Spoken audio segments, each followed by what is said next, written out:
Welcome back and thank you for staying. Today we are going to be talking about neglected tropical diseases. Yes, I'm sure maybe you've not heard about it. I also just recently heard about it and I thought it will be wise to share whatever I found with you guys, even adding resource people to come on board to help us enlighten us about what neglected tropical diseases are. So let's take the profiles of the guests who will be helping us do this education and we'll be right back. Dr. John Tenge is a medical epidemiologist and a primary healthcare physician. He has 19 years of medical practice and 10 years as specialist epidemiologist. He is currently the president of Field Epidemiology and Laboratory Alumni Network of Ghana. Dr. Tenge is passionate about One Health concept and the global health security agenda to prevent, detect, and respond to public health emergency. He teaches at the School of Public Health at the University of Ghana as a volunteer lecturer. He also has an expertise in injury and injury prevention.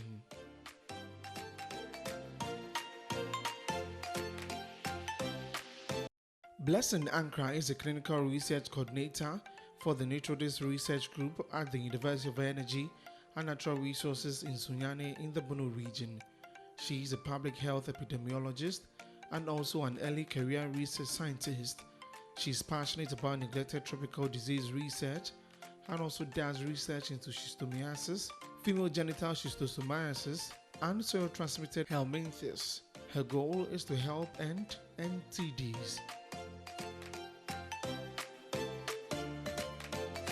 Dr. Kenneth Bentumotabil is the head of the Department of Biological Sciences at the University of Energy and Natural Resources in Sunyani. He is a senior lecturer who specializes in parasitology and epidemiology of neglected tropical diseases. He is the founder and group lead for the NaturDis Research Group, a group that specializes in research on neglected parasitic diseases.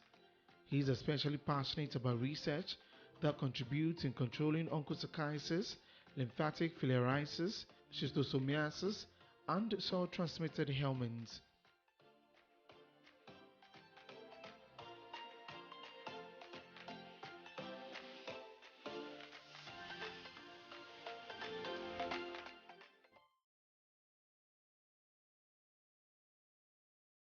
Right, those were the profiles of my guests who will be helping me delve deeper into what neglected tropical diseases are. And so in the studio we have Dr. Tenge. Dr. Tenge, thank you for joining us here in the studio.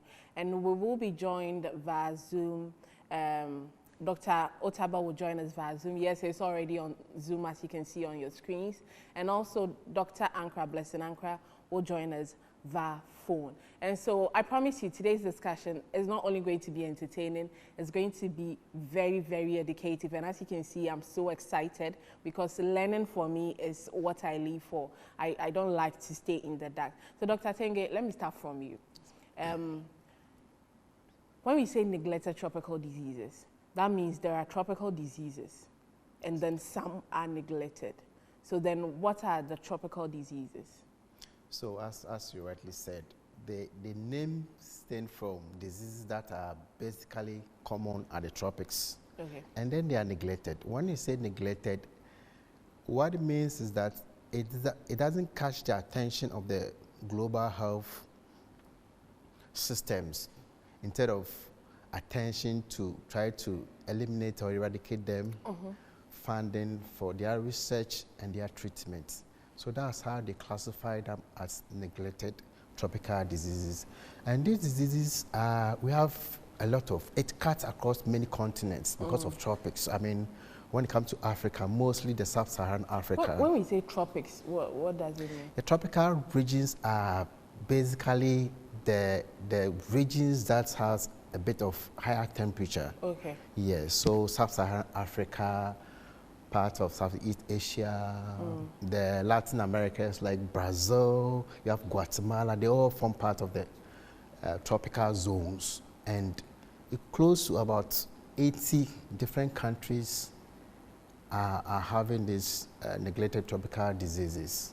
Okay, so if I get you right, tropical diseases are these certain diseases specific to zones with a lot of heat. Is that what you're What trying call to the say? tropics, yeah. Tropics. The Which tropical zones. I don't want to confuse myself. So the tropics means places that are warm. Exactly. So we have the tropics, so we have the temperate regions, but Okay. the tropicals are the warm. Warm. So what are these diseases? These diseases are basically caused by bacteria, mostly bacteria, and then parasites. I just really want to understand. So are you saying that these bacterials that cause the tropical diseases are not found in the, is it like a temperature thing? The bacteria, are they present only in the tropics? So you can find them in other places, but then in a smaller ratio. The main reason for them being present in the tropical regions is mostly the tropical regions are, not even all the tropical, but the tropical regions where we have poverty or poor communities, because it's associated with environmental issue, lack of potable drinking water, sanitation, and the toilet facilities. So not all the tropics that have it, but communities that are classified as poor. It's interesting that you, Dr. Otabel, can you hear me? Dr. Otabel, are you on the line?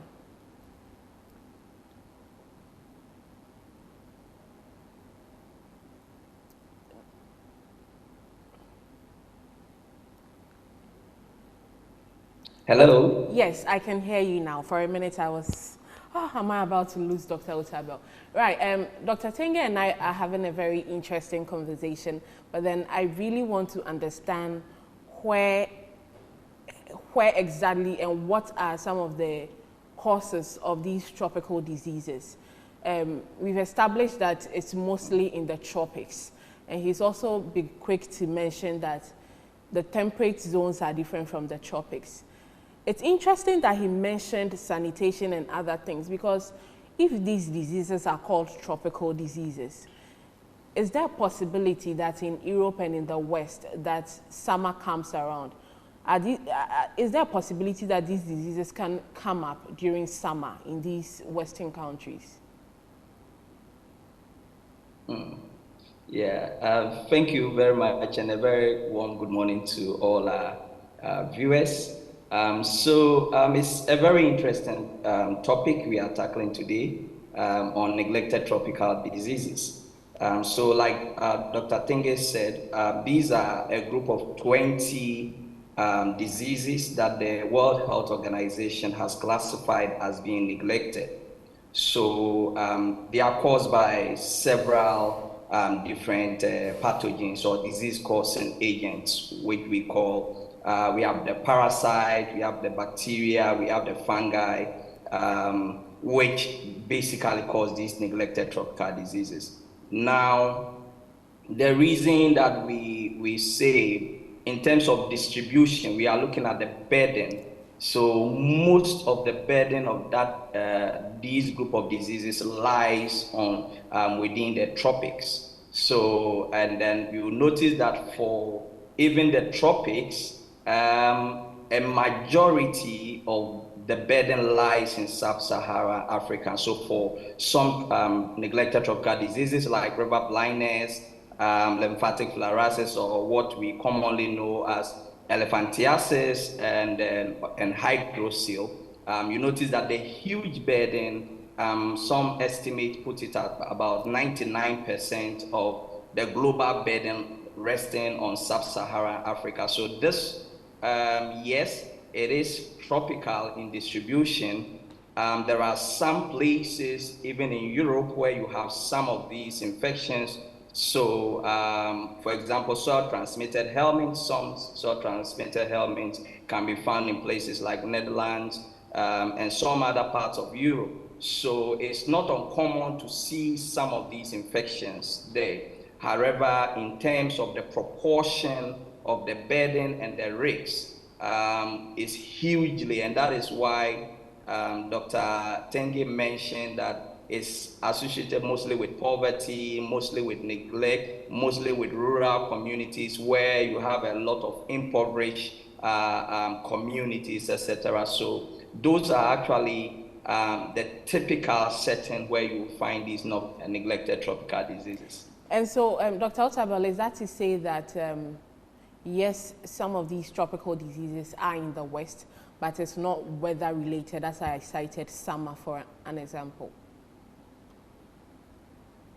Yes, it is a very interesting question. And a lot of research is still ongoing to actually place how weather and especially climate change plays in the dynamics of the transmission of the disease. So that is still work that is still ongoing, but a lot of preliminary results show that indeed most of these diseases, a lot of which are what we call vector-borne diseases, so they are transmitted by vectors like mosquitoes, vectors like black flies, vectors like sandflies.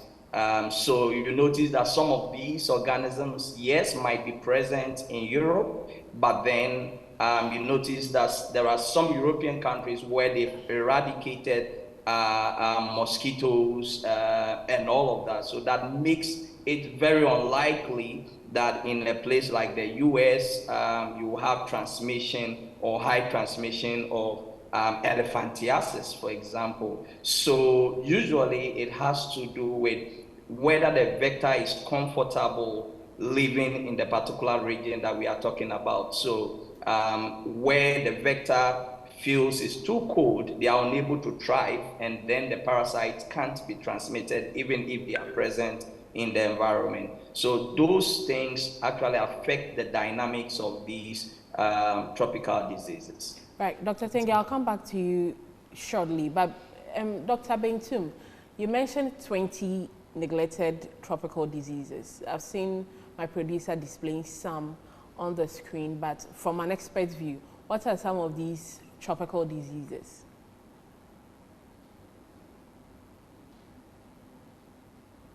Like I mentioned, the World Health Organization has classified them into 20.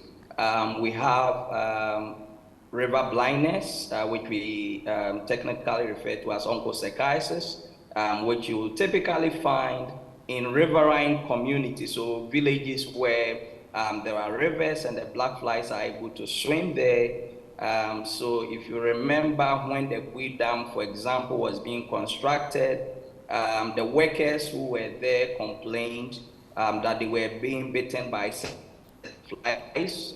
When they bite you, they leave some blood marks on the skin. So those are black flies, and they transmit the river blindness. And so historically, for example, in villages like Subende, close to the prime Atebubu area, you notice that about 90% of the entire adult workforce in the community went blind because of river blindness. So the disease is rightly called river blindness. So that is one of them.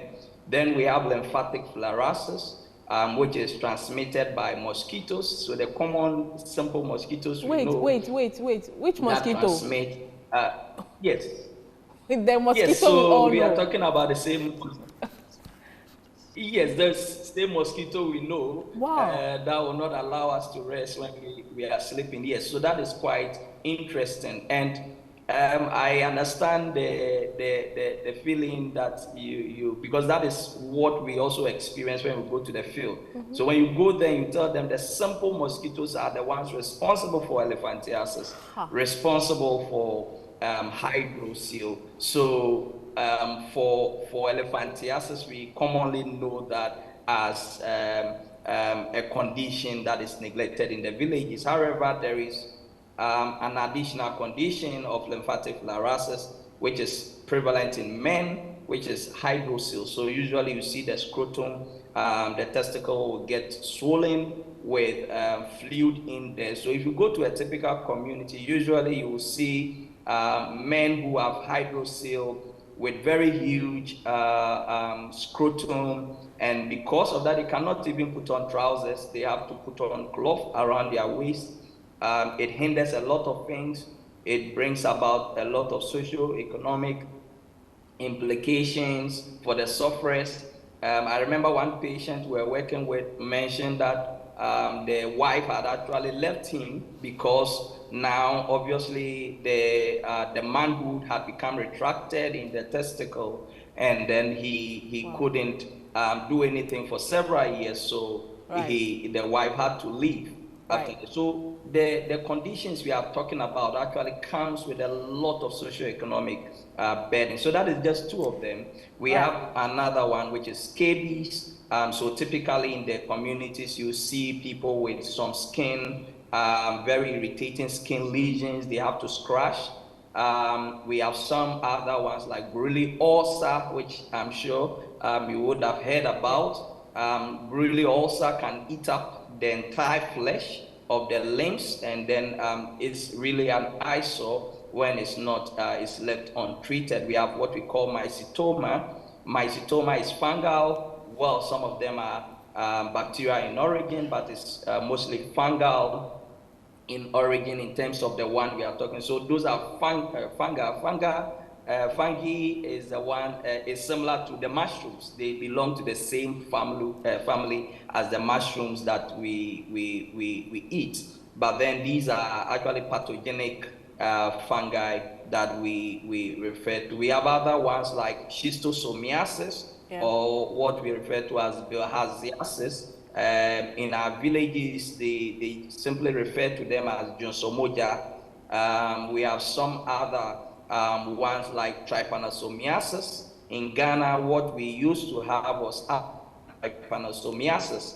So when you go to the upper east region, the northern regions where you have herds of cattle roaming around, you see the cheche flies roaming or hovering around these cattle, and these are the agents for African sleeping sickness or trypanosomiasis. We have yaws. Yaws is caused by a bacteria similar to syphilis.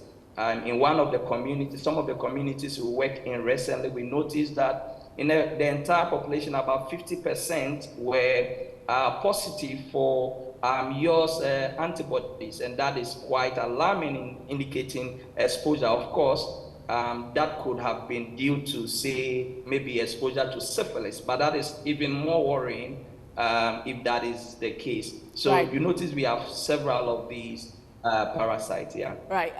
I do understand that Blessing Ankra is on phone. I'll be moving to her shortly to tell me what are some. You've mentioned a lot. Some of the names I've heard before. Some I have no idea at all. And so I'll be going to Blessing to tell me the commonest ones in Ghana and how we are dealing with it. But Dr. Otabil, I will not let you go because this mosquito thing has shocked me, and I'm still shocked. So I just want to understand, is it that I don't, let it make sense, because I get bitten a lot by mosquitoes. So are the ones I get bitten by different from the ones that cause this neglected tropical disease? Is it the ones from the rivers are different from the ones we find around us? Yes, so as a matter of fact, these mosquitoes are the same mosquitoes we know. Of course, there are different species of mosquitoes that we have, but these are the same household mosquitoes that would typically come and we are exposed to. And so it is not surprising that in Ghana, all the regions are more like endemic for lymphatic filariasis because you have the presence of these mosquitoes. Of course, there's been some research that have been done to try to differentiate the species of mosquitoes that actually transmits Wuchereria bancrofti. But it's an alarming situation, all right, but not to fear, because if the parasite is not in the mosquito, then it will not transmit. But then I think it brings to mind the need for us to be collective in our efforts, because these are conditions that are with us. Years ago, before a personal experience, I used to think that the neglect was far away, until one time a family friend came and stayed with us and actually had elephantiasis. And then I experienced firsthand the suffering that she was going through, that for me as a child left a lot of indelible mark in the kind of passion that I have towards research when it comes to neglected tropical diseases. So Right. it's not far away from us, that is to say. Yeah. Right. Getting to find out this right now just highlights how it is important for you to protect yourself against mosquito, because right now you are not protecting yourself against only malaria. You are fighting against demons and principalities from the pit of hell. So make sure you protect yourself against malaria and mosquitoes, not only from malaria. But then, Blessing Ankara, if you are there, Dr. Beintum has mentioned a lot of the neglected tropical diseases. Okay, I understand Blessing is off. And so, Dr. Tenge, please help me. Dr. Beintum mentioned a lot of the diseases. Please, can you, some I've heard before. I've heard elephantiasis, I've heard bilharzia, I think I've heard yawls. In Ghana, which ones are the most common ones? What are the statistics look before like? I go to that, I want to add to what Dr. Beintum has said, that is this the common mosquito that we know, Anopheles mosquito. It is so scary. And the thing is that they pick the microfilaria from an infected person, and then it's transformed in the mosquito. So when it goes to bite the next person, then it drops it in the blood. So if the mosquito is biting you, is not infected, then you are safe. That's why the endemic areas, there's a lot of. You know why I'm even shocked? Because I have this weird thing that sometimes I see a mosquito biting me, I'm like, oh, is it not malaria? We'll fight it. That's somebody's father. The mosquito is angry, let it be. But now I'm thinking it's very dangerous. And so, as I already said, it's very important for you to protect yourself against mosquitoes. But then I asked which ones are the most common. Yeah, so as Dr. Otabe said, we have about 20 of the neglected tropical disease, and out of these 20, 14 are endemic in Ghana. That is even more scary. So when you say endemic or endemicity, it means that it's constantly with us. It's constantly stay with the group of people or population. And 14 of the 20 is endemic in Ghana. And at least we have 2 in each district. And so why is it neglected if it's that close to us?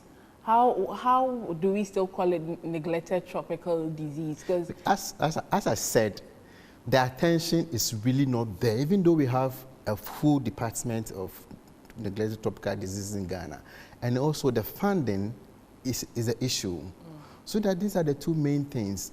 And sometimes also comes to the belief, I'm sure Dr. Obi will tell you that sometimes when they go to the field, it's insecurity. Because they have a different belief that a different thing is happening to them, not what you are telling them. Yeah. Just as he said that it can tell you that lymphatic filariasis is caused by the bite of a mosquito, then say, how? They'll not even believe you. So they'll fight you. And then we have what we call the Mass Drug Administration, MDA, where periodically the Ghana Health Service with the department goes to the endemic communities to share this drug. Some people also still have some beliefs, so some people want to avoid. I remember those days when I was a child and I went to the village. They were sharing for this ivermectin. You have to use a stick to weigh, get your height and then calculate how much will take. So for Ghana, we have 5 main ones that are targeted for elimination. Okay, well, let me also talk about, when we talk about elimination, elimination is where you want to reduce the presence of the disease or the prevalence of the disease to the extent that it doesn't cause any public health burden, so that it becomes very negligible. Even though it's not totally out or terminated, it's still there, but it doesn't cause a lot of people to get it. That's elimination. Then we have the eradication. Eradication that is completely non-existent. That's eradication. But now we are targeting at eliminating most of the diseases in Ghana, and our target is 2030. Okay. So we have lymphatic filariasis. The one that's we what know, elephantiasis, which is caused by mosquitoes. exactly. A bite of a mosquito. The things I learn on this show, the things elephantiasis is caused by. Okay, continue. We have schistomiasis of the Bilharzia. They normally call us Dr. Junto Moja. Then we have onchocerciasis, the itching, severe itching that can result in what we call leopard skin. But the most complication is the river blindness that it causes, because the filaria, the worms, okay, get into your eye globe and then they block eye globe and they take over, then you become blind. Because it's estimated that the male worm of the onco can stay up to 15 years. So it's just be in your system waiting for the female to come, they will meet and then they reproduce. And when they reproduce and then you produce more larvae or larva, then it goes into your skin. Then the next bite, the black fly comes to pick it and go and infect the other person. Then schistose too, we normally get schistose through the rivers, the fresh water, where, I mean, as I said, Junso Moja. So communities where they don't have pipe-borne water, so the women go to the riverside to wash, the kids go there to bath, and then people also, there are no bridges, so they have to walk through. Yeah. So the worm lives in what we call a freshwater snail. That's where it turns and then become infective. They taught us. Cercaria. Then it's released into the river. So they'll just be swimming into the river. So when you get in contact with the water, then just penetrate your skin. And then they start their own, I mean, they can cause several signs and symptoms, like diarrhea, like vomiting, abdominal pains.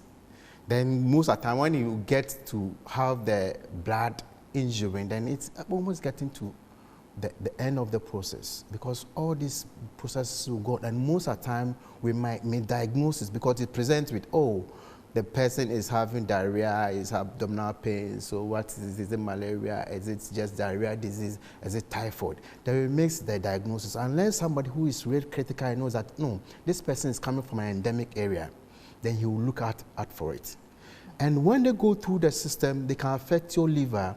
And then we also have the female genital schistosomiasis that can cause a lot of infertility in women, because they invade your cervix, or invade your uterus, or invade your ovaries, and then distort the biological structure of it, and then you come with infertility, and even can cause continuous vaginal bleeding.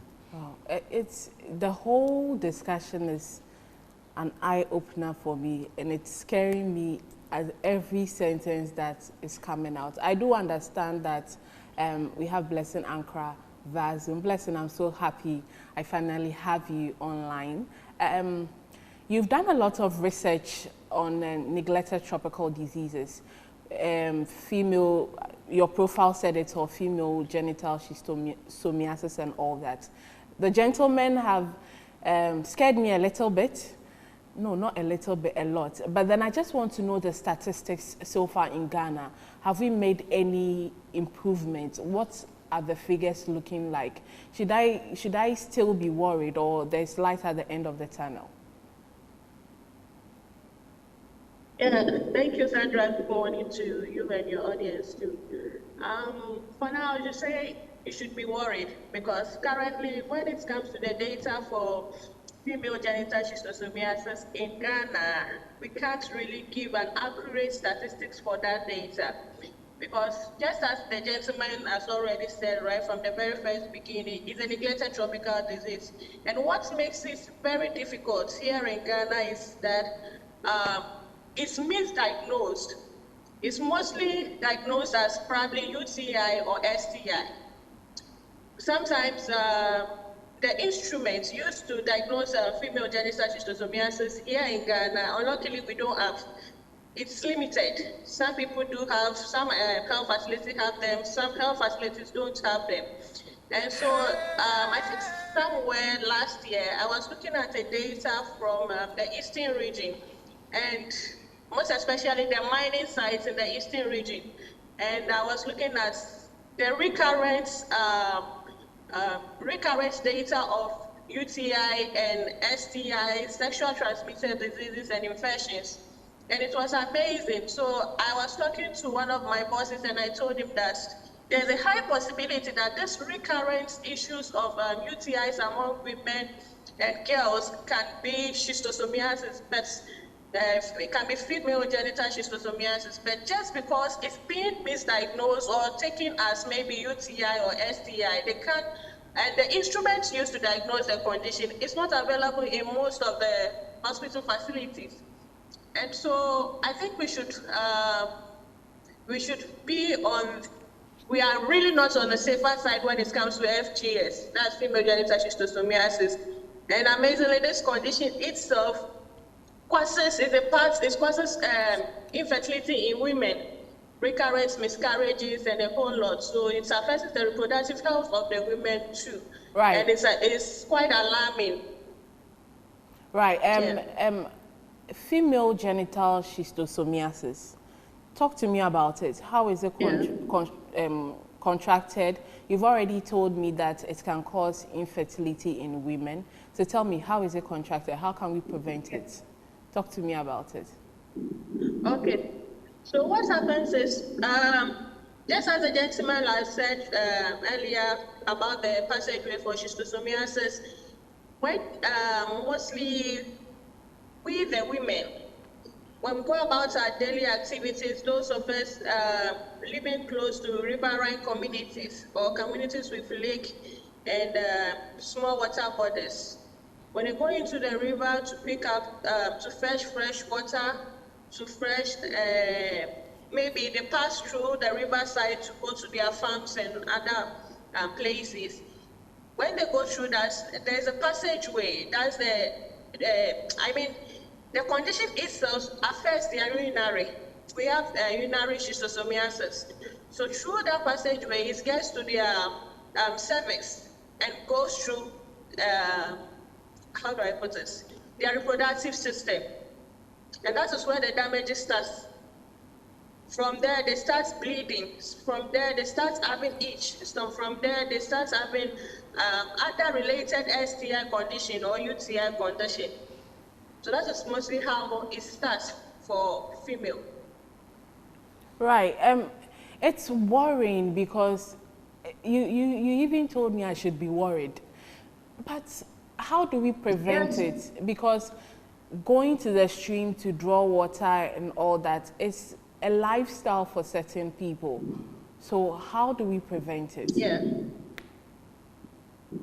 the prevention method now is that one, we get a proper diagnosis, train midwives, medical doctors, consultants about how to diagnose female genital schistosomiasis. I think somewhere in Zimbabwe or Tanzania, they've started training health workers on how to diagnose female genital schistosomiasis, how to really differentiate female genital schistosomiasis from UTI. That is the first step, education. Then secondly, if possible, communities with those river bodies or water bodies should be provided maybe another source of water so that they limit they reduce the use of those streams and rivers. But the most important thing is that education about FGS. Most people have not heard about it, they don't know what it is, they don't know how it transmits, and the heartbreaking aspect of it all is that most health workers can't diagnose or sometimes misdiagnose those conditions. It is taken for UTI and STI, other sexually transmitted diseases. Right. You're still watching the Living Well show right here on Metro TV. My name is Ethel Poplampo. As always, we go on the street and talk to the ordinary Ghanaian to see what they know about the condition or the disease we are talking about. So, like this week, we went to the street and this is what the people had to say.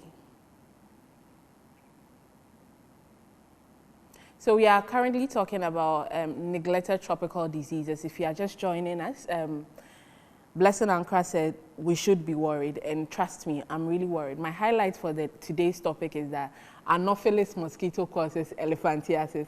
And I'm smiling, but it's not funny. It's so scary. And we know also that there are 20 neglected tropical diseases here in Ghana. 14 of them are very common, and 2 of them are found in every district. Dr. Tenge, that's what you said, right? Let's go to the streets. Let's find out what the people are saying. We'll come back and we'll continue this very interesting conversation. Don't go anywhere. What do you know about the neglected tropical disease? Okay, so apparently I only know of some. I don't know of all. Yes. So which ones do you know?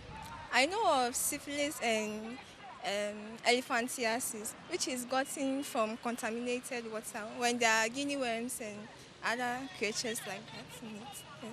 Not really seen some, but I've seen most on the internet as well, and I mostly know that it's from the rural areas because it's like they are less educated about those stuff, but those in the urban areas are more, it's like they are more a bit, or they have a bit knowledge about those stuff, but those there is like, and mostly those people don't really have much access to clean waters and stuff, so normally those stuff normally happen there and not in the urban area, so it's not really common here. That's why I don't really know much about it, but I've seen it on the internet. But have you seen someone being infected with any of them, like maybe elephantiasis, maybe guinea worm infestation? Maybe it is common. Have you seen some before? Maybe someone being infected with any of the tropical diseases?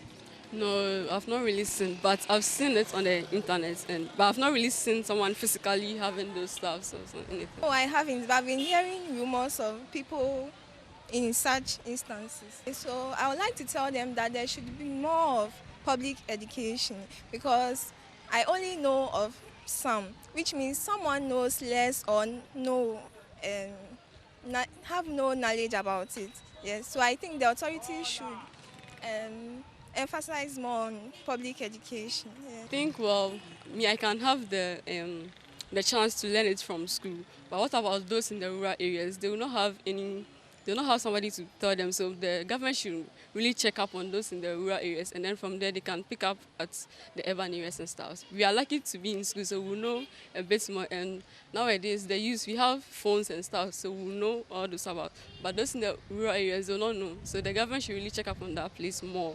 As I told you previously, I know very little about any type of tropical diseases, nor do I know about the prevalency rate of STDs or sexually transmitted diseases here in Ghana. However, as I was saying previously, many people that I know in the United States are concerned about coming to Ghana and other African countries because of their fear of contracting malaria. And even with anti-malaria medication, there still remains a prevalent concern among many people that I've engaged with in between going back to the United States and coming here to Ghana, Africa. Well, based on what I've been discovering over the last few years, I think that Ghanaians and the Ghanaian government is going to have to put much more emphasis on maintaining your licensed nurses as well as some of your medical doctors. From what I gather, you have areas here in Ghana in which there is an absolute shortage of nurses. And so if you don't have nurses and medical professionals to conduct research and focus on this, how are you going to progress? And right now, Europe, as well as the United States, are attracting a lot of your medical professionals, and it's causing you all to hemorrhage as it relates to who's going to be here to provide services, who's going to conduct the research about these various diseases and help with preventative care if, again, your nurses and your medical doctors are leaving because the pay is so poor in Ghana. I grew up in the States, so to come to West Africa, to Ghana or Togo, where I usually go, the education, they talk to us about the vaccines that we have to take, and we have to make sure we do our yellow fever, all those malaria, all that stuff. So they make sure that they're educating us before we come in. But I believe, as Ghanaian Togolese, that the portrayal of the public knowledge here is very low, and it's very negative. I believe that Ghanaians do need more exposure and more education about what it is, the diseases that are prevalent in our own community, not just to receive the information on the outside when we're coming in. So what we're receiving on the outside is very negative, though it is important to know about these diseases before you come. And when you are here, I don't think that the government is doing a good enough. Yeah, welcome back, and I'm still in shock. Dr. Tenge, from watching the Vox Pop, are you impressed by the knowledge of the people? I think there's deficit in the knowledge of neglected tropical diseases, because listening to them, I think for the students, they have a bit of idea about what it is, but they were mixing something like syphilis with tropical diseases, and then, but the other people too, they took it from a general perspective. I think the information out there is really very limited, even though there's about 20. Who is supposed to bring this information to us? Why am I just, I've heard of elephantiasis. Why am I just finding out that, I know it's caused by mosquito, but why am I just finding out that it's caused by the mosquito in my house, the normal one? You know the media. Who's supposed to bring the media is a partner to public health issues. No, see, maybe because I'm in the media, so I wouldn't want to take this blame fully. Like this platform is helping educate people, but then somebody has to push the agenda that, okay, let's dedicate a whole month to talking about NTDs. Why don't we have that? Who is supposed to be doing that?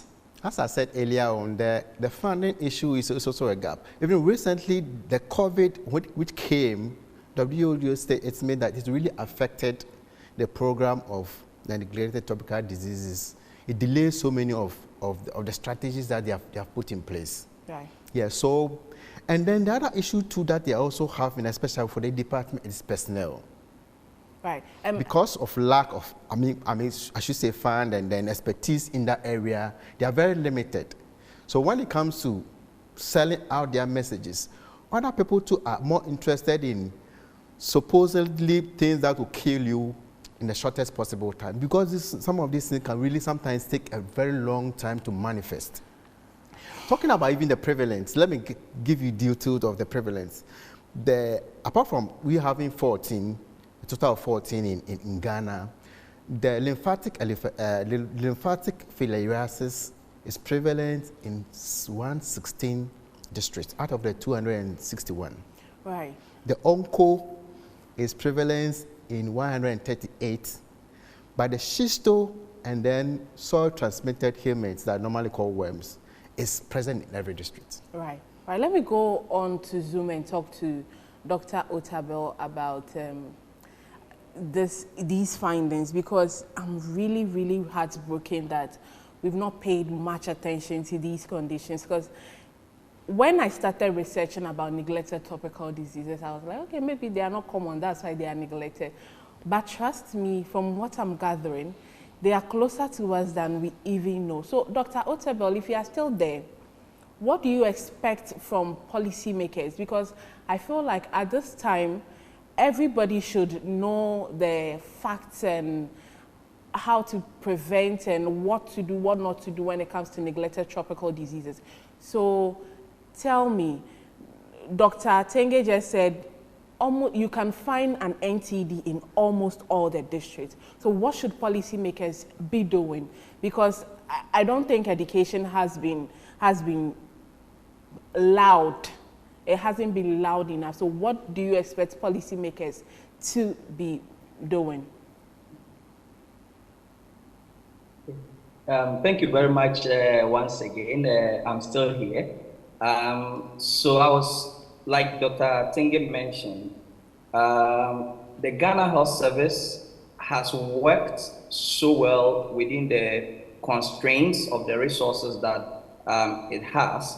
And like Dr. Tenge mentioned, typically funding for neglected tropical diseases is not like the one for all the other infections, because usually these infections leave us with morbidities that are more long-lasting. So in order to actually measure impact, you have to actually go to the communities and find out what the impact of the disease is in terms of their productivity and things like that. So unlike COVID, so you notice, unlike COVID, where within a few months we're able to raise funds to get a vaccine, most of these neglected tropical diseases don't have any vaccine against them.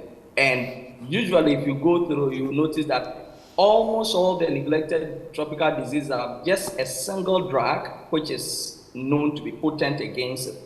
And that brings the aspect about the neglect we spoke about. So perennially, the neglect has been with the pharmaceutical industries not willing to invest in getting drugs for these neglected tropical diseases because, of course, it's business for them. So if they have to invest millions and millions of dollars into developing a drug over the lifespan of about 10 to 15 years, and then they are not going to be able to recoup their money because, of course, the disease is affecting just people who are in villages, who are in rural communities, who can barely afford to pay for these drugs. So that is one of the major aspects of the neglect that we speak about. So currently, most of these just have a single drug. So onco and then elephantiasis, for example, just have a single drug, which is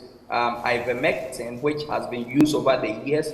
Of course, with onco, a new drug like moxidectin has also been approved and is currently going through different stages of approval and all of that. But you notice the neglect there.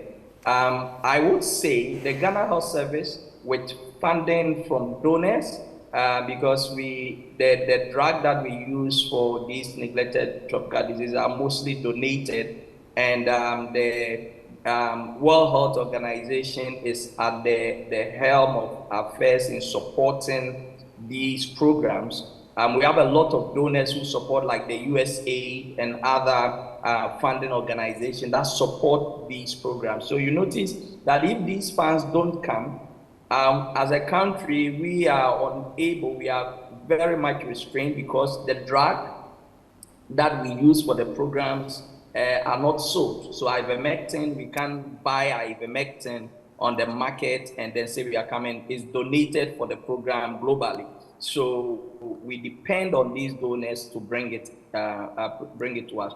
And usually these donor support also goes into educational program. So you notice the health service is restrained in terms of the things that it can do. So if the support doesn't come in the area of, say, okay, we need to organize a countrywide educational program, we need to organize workshops and things like that, those directives cannot be funded currently by the Ghana Health Service. Of course, we can have ideas and we can do piloting and other things, but it's quite expensive to do that on a large scale, and the donor support is quite limited in doing some of these things. Right.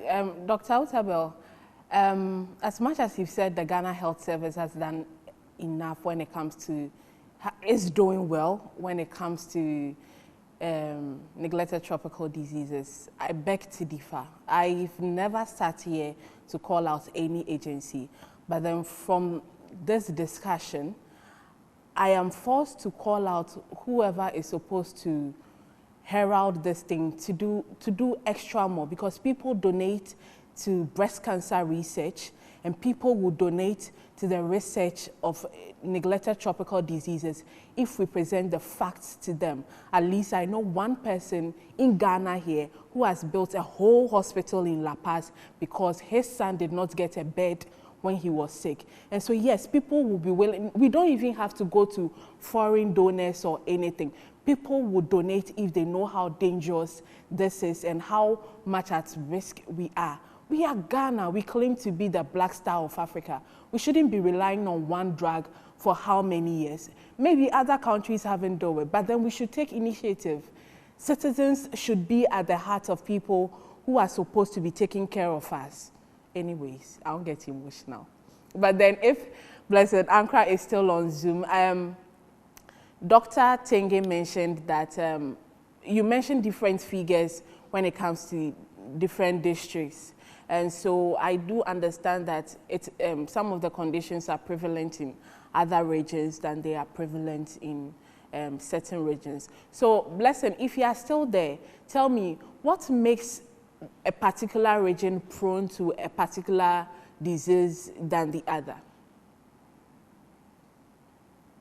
Okay, just as we said, when it comes to some of these conditions, some are mostly sourced from riverine communities. So looking at schisto, maybe STH, we could maybe link them to farming communities. And maybe in the urban settings, we don't have most people doing farming. When we look at schisto, we would also link it to maybe riverine communities. Maybe some of the urban communities don't have those rivers. There are water bodies in some communities and maybe some cities in Ghana, but just as the education is, you would never find people in Accra going to, maybe some areas in Accra going to fetch water from streams because they are waterborne. There are wells and taps and other sources of water in Accra.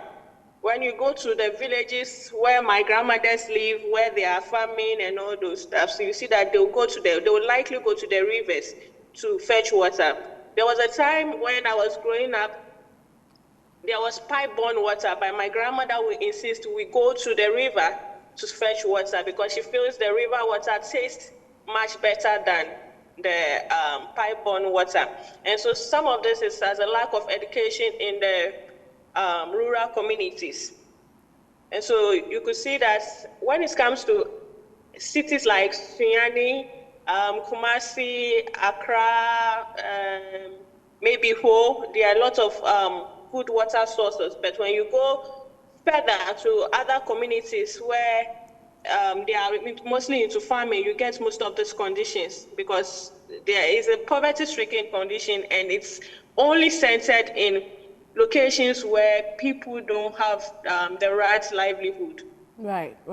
Blessing, I'll come back to you shortly. But Dr. Tenge, earlier in our conversation, you mentioned that steps are being taken to eradicate some and eliminate some. What more do you think can be done? Because I'm beginning to get emotional. So what more do you think can be done?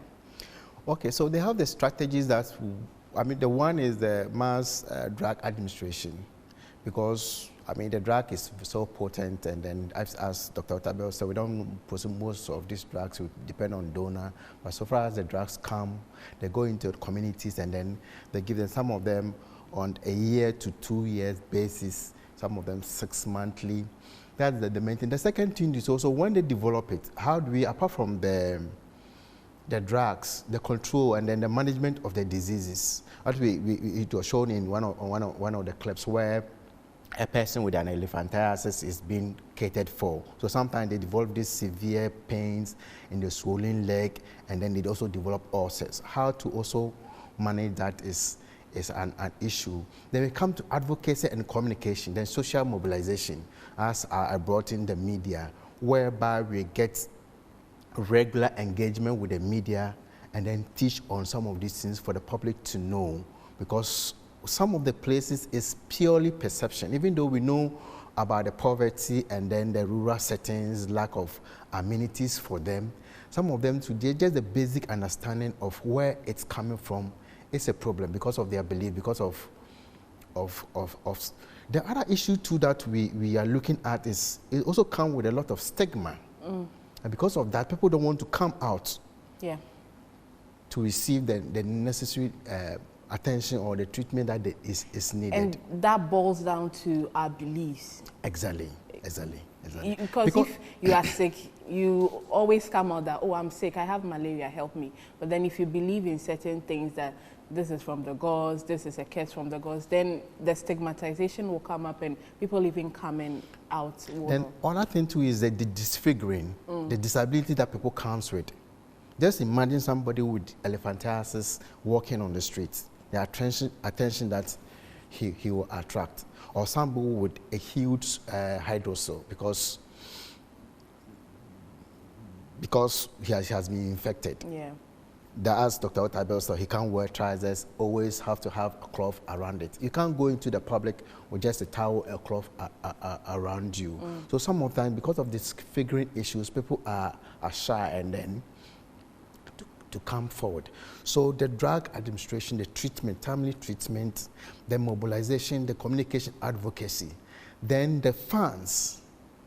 Because I can show you when it comes to that, there's no mismanagement of the funds that they get. Yeah. Because most of the time, the funds that they even get is in the form of the drug administration. As Dr. Albert said, that when they are coming, they really give strict instructions of what you are going to do. So they don't give much into research. I'm sure as he's into research, he really struggles to get some funds to do some of the research. We need a lot of research, we need a lot of education.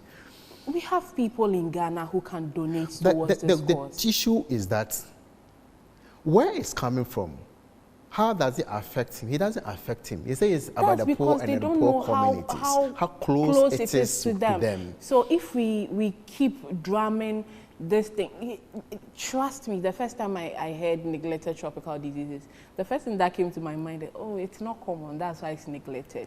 So I believe if people know at least what I know now, people will be willing to donate. Because I don't think donation towards conditions like breast cancer research and even COVID research started because people didn't know much about the condition. It was because they knew, okay, this is what we have. This is what this condition can do to us. And people felt like, okay, let me donate towards this cause. That's why I said that I totally agree with Dr. Bentun saying the Ghana Health Service has done its bit. But then can we open up? Can we let people know that this is dangerous? Can you come in and help us? And people will be willing to donate. So let's go to Dr. Bentun. Dr. Bentun will be talking to us about NETRODIS, if I got it right.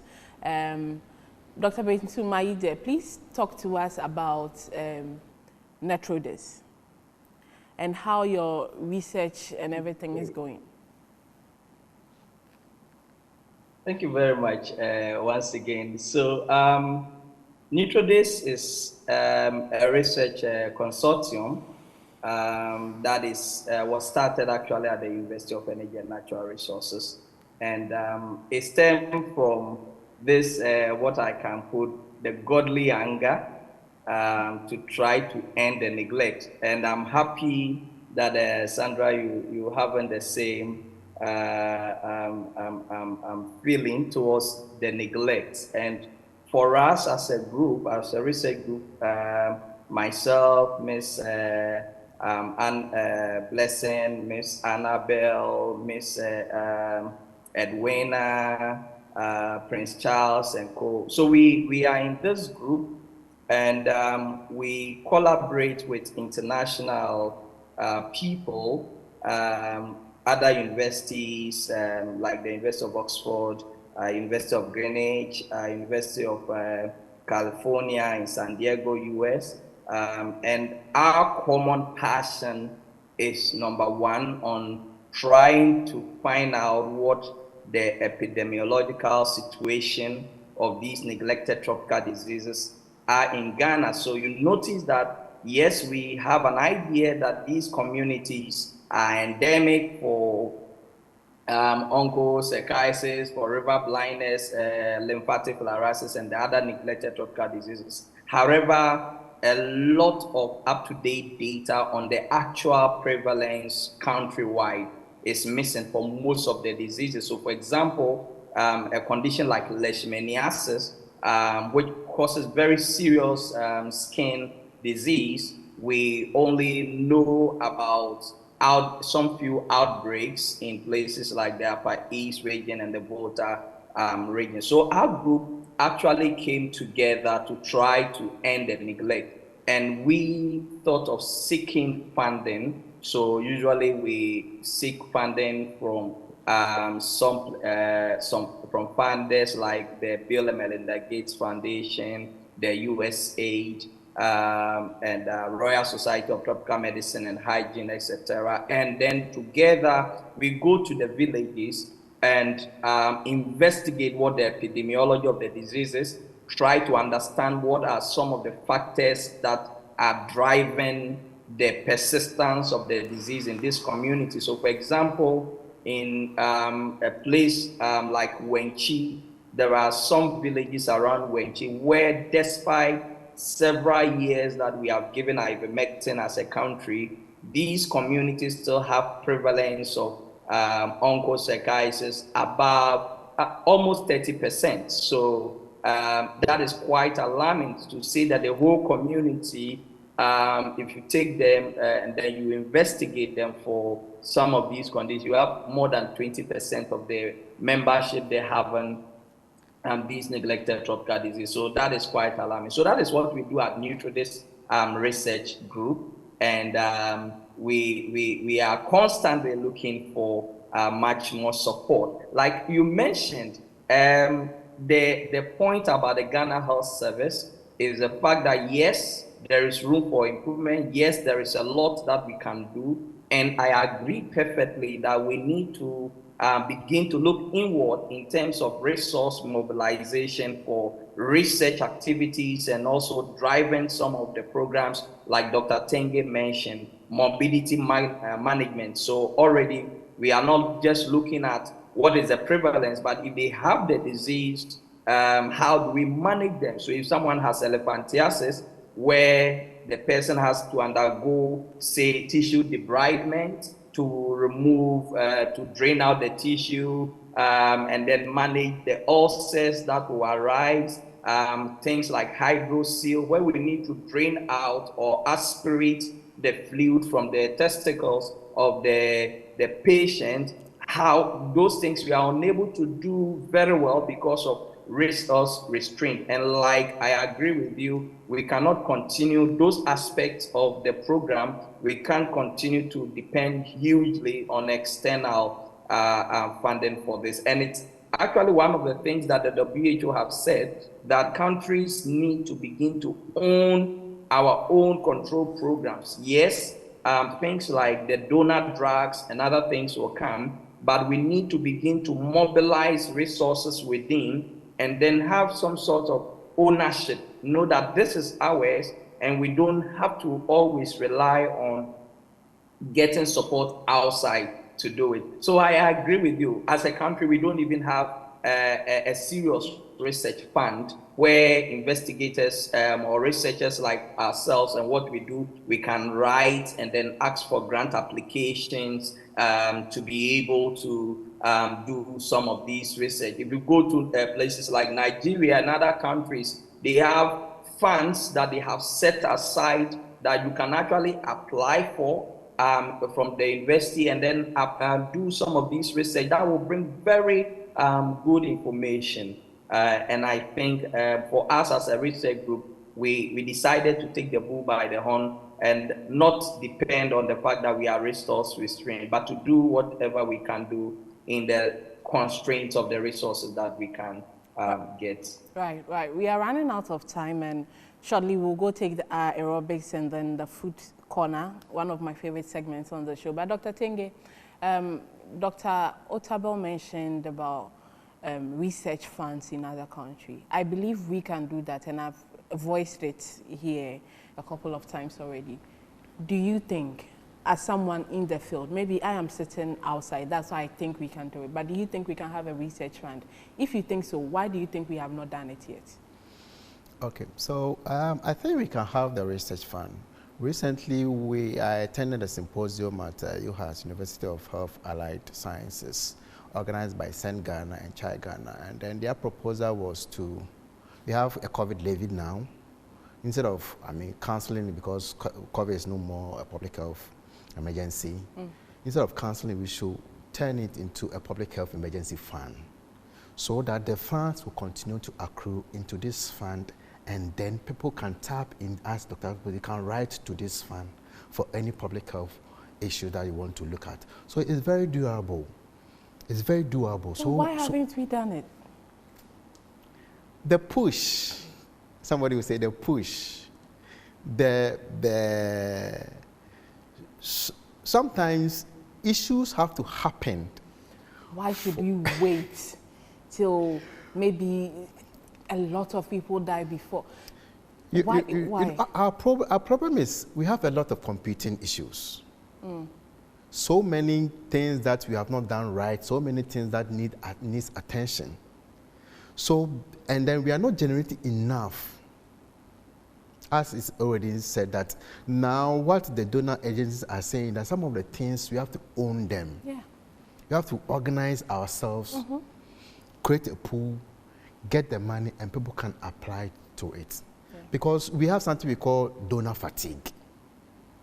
Every day you want to go for them.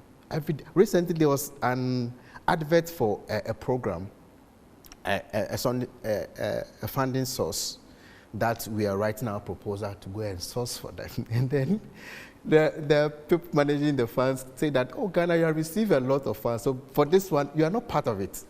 And I said, no, that's the reason why, as you are saying, we have to set up and create some of these funds so that we can easily go now that this is our own. We have independent-minded managers for this fund, irrespective of political coloration, but expertise, all fields put together. If they are public health experts, if they are financial experts, if they are policy experts, just put them together, then just organize this fund, wherever they can get the funds from. And then every year they have to account how much they have accrued and how much has been gone out for research purposes. Right. See, we can't be black stars of Africa with our mouth. We really have to take action. And if we have to continue depending on international and foreign donors to handle situations at home, then you are dimming the light of your star. But that is not today's topic. Let's go take a aerobics session. We'll be right back.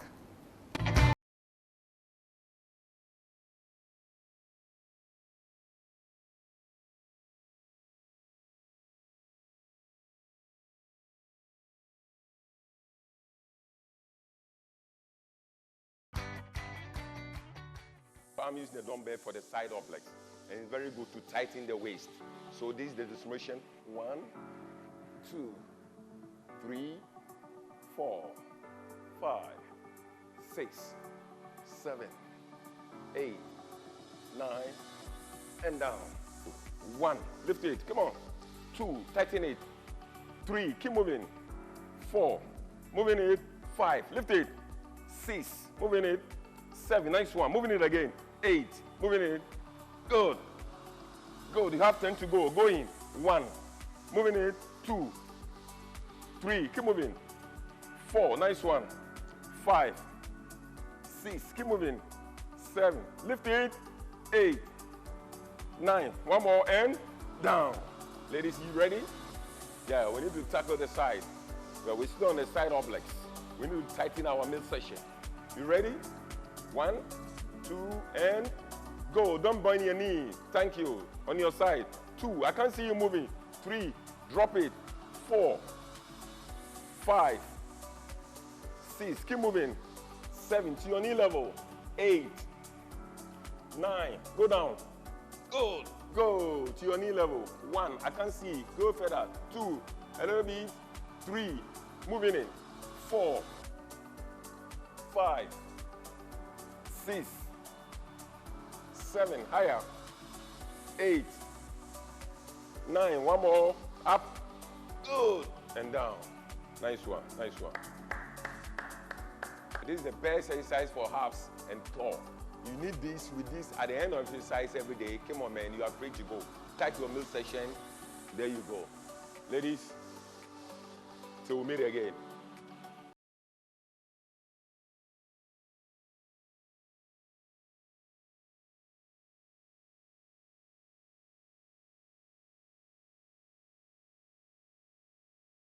Right, you're welcome back right here on Living Well. My name is Ethel Poplampo. You saw my producer, Sandra, working it out in the gym, and I'm happy for her. I'm so happy that she gets to do the gym work all the time. And that's why I love her. I call her the producer of the year. But Dr. Tenge, let me come back to you. When it comes to exercising, how does it help with somebody suffering from one of the NTDs? Basic exercises is an immune booster. It strengthens our muscles. It keeps you alert and focused. So some of these neglect tropical disease also work with our immune system, because sometimes they have an immune reaction for the filaria to really multiply or cause some of these reactions that we have, especially the itching and all that. So if you have a strong immune system through regular exercise, then your system can really work to respond to some of these disease entities. Right, right. So that is a word for today, exercise regardless of how you're feeling. It will help you feel better. And then let's go to my favorite segment, the Foodies Joint.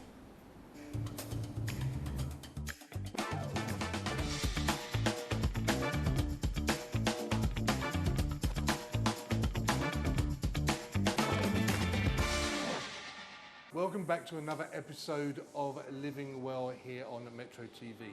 My name is Dale Freeman. I am the executive chef here at Alisa Hotels, Northridge in Accra. So today we're going to make a lovely healthy smoothie.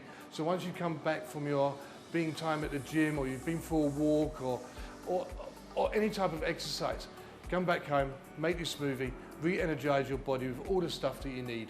So let's start smoothing.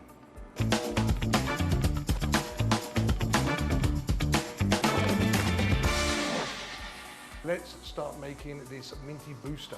So what we're going to need, one is a blender, two, some chopped up pineapple. Now pineapple is very good for any recovery, if you've had surgery or any athlete's injury or anything like that. Pineapple is very good for that. So we want to add about half a pineapple into there. Okay, then what we've got here is some mint leaves. A good couple of handfuls of mint leaves. This is very nutritious. Okay. Also what mint does as well, it boosts your immune system. So if you're feeling down, then make yourself some mint tea or mint, or like something like this, a nice smoothie, then it'll work perfectly.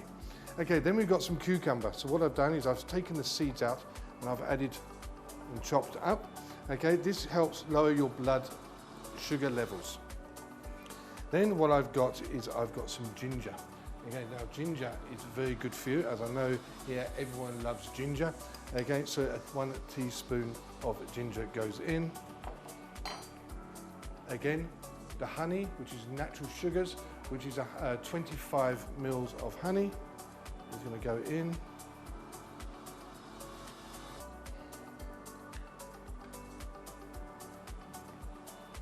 Okay, then what we've got here is our Greek yogurt, again full of good protein and everything else. So that is 200 mils of yogurt going in as well.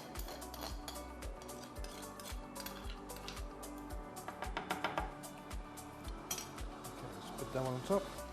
Put the lid on top and let's get blending.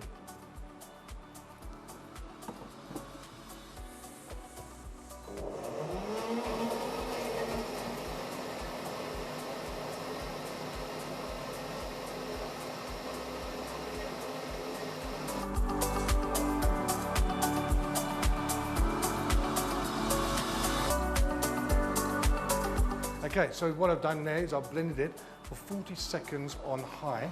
So now what we can do is pour this lovely mint booster into our jar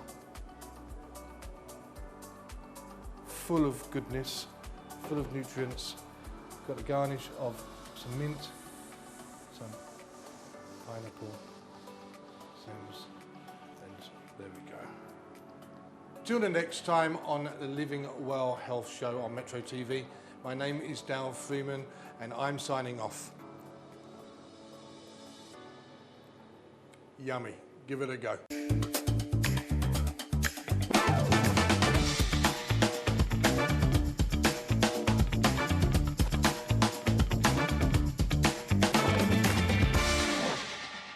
Right, you're still watching Living Well right here on Metro TV. My name is Ethel Poplampa, as I always say, and as Dr. Tenge said, your immune system runs the whole body, so it's important for you to eat well and exercise as well.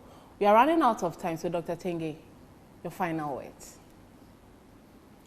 Neglected tropical diseases are preventable and treatable. So we should work at it. Right, right. I'll speak to my producer so that we come back and have a discussion on how we can prevent it. We'll go so deep into the treatment and all that. But Dr. Otabil, if you are still there, please, your final words. Yes, I am. So just to say that it's good that Metro has taken the lead to provide the platform to do this. And we admonish that this push, because this is where we get to talk. And then when the discussions begin, that is where we are able to garner the kind of support that is needed. So as a country, we should see that the problem is not far somewhere, it is with us. And then it is our collective, in our collective interest to get up and then put our resources together to fight neglected tropical diseases. Your final words. Is Blessing there? Right, I understand Blessing. Yeah. Okay, Blessing is, please, let me have your final words. I'm here. Sure. I would like to appreciate Metro TV specifically. Earlier this year, they helped us share the platform where we came around to the studio and we were able to talk about NCD. We had a World NCD Day celebrated in January, and Metro TV helped us head what NCD was. I would want other media organizations to also engage in what Metro TV has started with us. So I think with the media engagement and education, we would go far as a nation to help eradicate NCDs. Thank you. Right, thank you all for doing this with me. I totally enjoyed it. Dr. Tenge, thank you for coming to the studio. My name is Stefan Poplampo.